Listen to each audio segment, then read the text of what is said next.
How to exercise and stay fit with chondromalacia. Don't let chondromalacia stop you.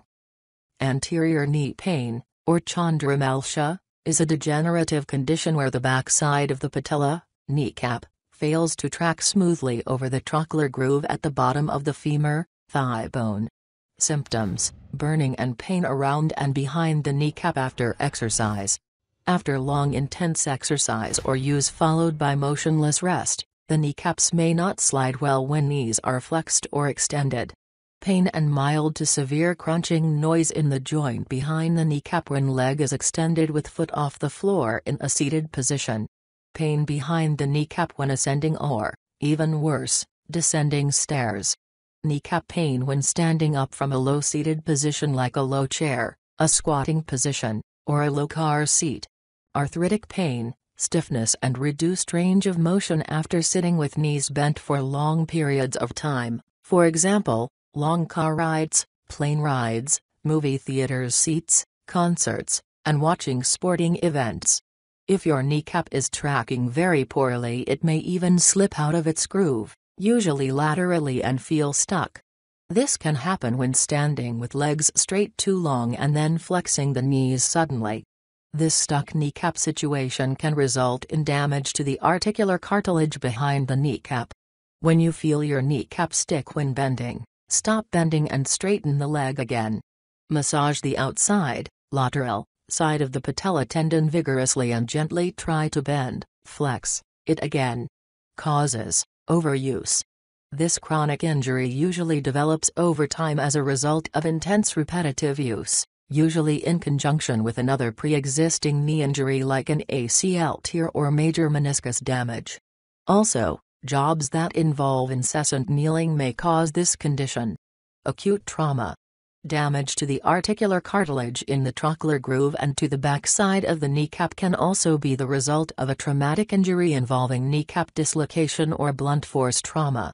Knock knees, giving your knees a valgus angle. Moderate to severe overpronation. Your foot takes most of its load on the inside of shoes. This contributes to knock knees. Prevention: if your chondromalacia is only mild, then it is not too late to prevent extensive damage. Avoid situations where you may be exposed to the causes listed above. Also, don't kneel for extended periods. When seated for extended periods, keep your legs close to, or completely straight. It is bad to be active and then sit for a long while with knees bent. Diagnose whether you have knock knees and/or severe overpronation of your feet.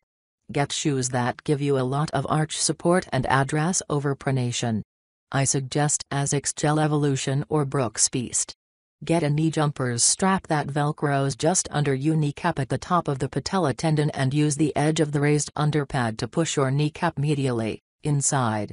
Get a physical therapist or knowledgeable trainer to tape your kneecap area for chondromalacia. Don't play sports that are notoriously deleterious to the knee joint like football, rugby, or even indoor soccer or squash, racquetball.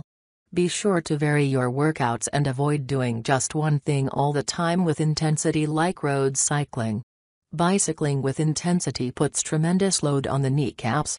Many cyclists are addicted to their road riding workouts and find themselves riding as their only fulfilling exercise. If you are truly hooked on road biking and only want to ride, then be sure to mix in some mountain bike riding too. Your knees will appreciate the variety. You are done with heavy squats and the leg extension machine. Be sure to limit your flexion to no more than 40-45 degrees in any exercise. Avoid repetitive motion exercises with little variation like road running, a treadmill, and road riding or spinning. Long-term rest is not the answer. Unfortunately, skeletal injuries involving cartilage damage do not just heal over time with extended rest the way intramuscular tears and injuries do. In fact, most often staying off an arthritic knee and minimizing use will only result in decreased range of motion, decreased ease of movement, and rapid strength loss due to muscle atrophy. You have to take baby steps. Listen to your body and find out what works. Treat your knee cartilage like it is your prized lawn. If your kneecap pain, chondro is worsening, then you must change your current routine and institute a new exercise regimen. Let me start by trying to explain your ailing knee with an analogy. Try to think of healthy articular cartilage on the back of the kneecap and in the trochlear groove as if it is the expansive, lush, campus lawn in the main quad of a college. It is the head groundskeeper's job to keep this lawn healthy, green, and lush with no ruts or dead patches. One day you notice that the grounds crew has roped off the main lawn. Meanwhile, a large group is still playing ultimate frisbee inside the ropes. You ask the groundskeeper why the frisbee game is okay, but students can't traverse the lawn on their way to class or the dining hall.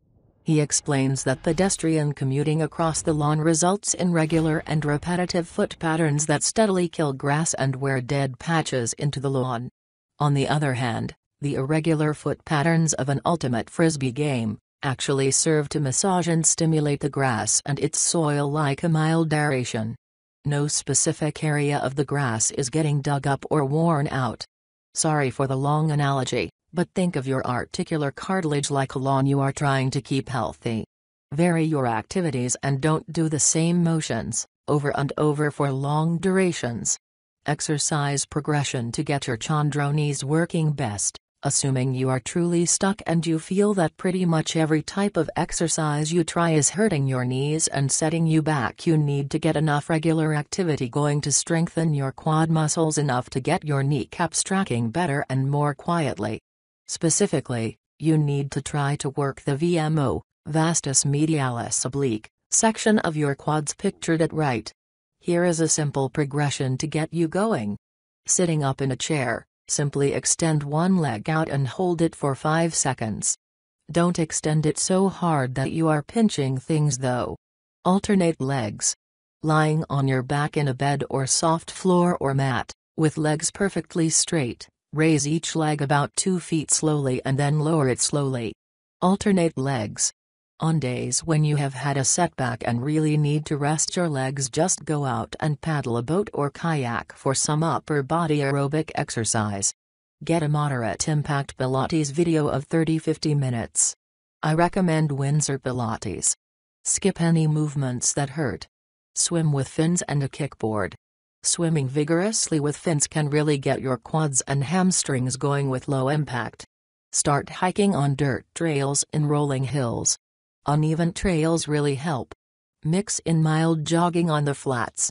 Once you are moving a bit better, try some low-intensity ultimate frisbee or join in with a little kid soccer game.